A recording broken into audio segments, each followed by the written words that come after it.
Welcome to Mugi TNPSC GK questions தமிழில் புறநானூறு பற்றிய முக்கிய வினாக்கள் பார்க்க போகிறோம். ஃபஸ்ட்டு கொஸ்டின் என்ன, புறநானூறு எந்த வகை நூல்களில் ஒன்று? ஆன்சர் எட்டுத்தொகை. புறநானூற்றில் உள்ள பாடல்களில் உள்ள எண்ணிக்கை யாது? ஆன்சர் 400. புறநானூற்றை பதிப்பித்தவர் யார்? உ.வே. சாமிநாதையர். பதிப்பிக்கப்பட்ட ஆண்டு 1894. புறநானூற்றை பாடிய புலவர்களின் எண்ணிக்கை யாது? ஆன்சர் 157. புறநானூறு பாடிய புலவர்களில் எத்தனை புலவர்கள் பற்றி அறியப்படவில்லை? ஆன்சர் 14. புறநானூற்றில் எத்தனை பாடல்கள் கிடைக்கவில்லை? 2 பாடல்கள், 267வது பாடல் மற்றும் 268வது பாடல். புறநானூறு எந்த நூலுக்கு முன்னோடியாக உள்ளது? ஆன்சர் திருக்குறள். புறநானூற்றின் பாவகை என்ன? ஆன்சர் ஆசிரியப்பா. புறநானூறு தமிழர்களின் எந்த கால வாழ்க்கையை பதிவு செய்கிறது? ஆன்சர் சங்ககால வாழ்க்கை.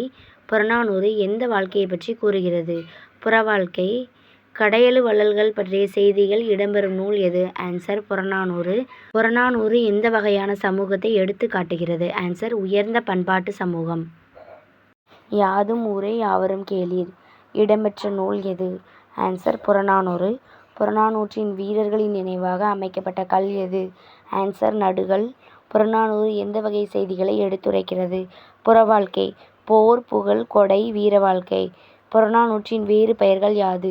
புறம், புறப்பாட்டு, தமிழர் வரலாற்று களஞ்சியம். புறநானூறு மூலம் எந்த மூவேந்தர்களின் வரலாறு அறியப்படுகிறது? ஆன்சர் சேரர், சோழர், பாண்டியர். கடையெழு வள்ளல்களின் கொடை சிறப்பை புகழ்ந்து பாடும் சங்க நூல் எது? புறநானூறு. புறநானூறு எந்த வாழ்க்கை நெறியை வலியுறுத்துகிறது? ஆன்சர் அறநெறி. புறநானூற்றில் இடம்பெறும் புகழ்பெற்ற பெண் புலவர் யார்? ஆன்சர் ஔவையார்.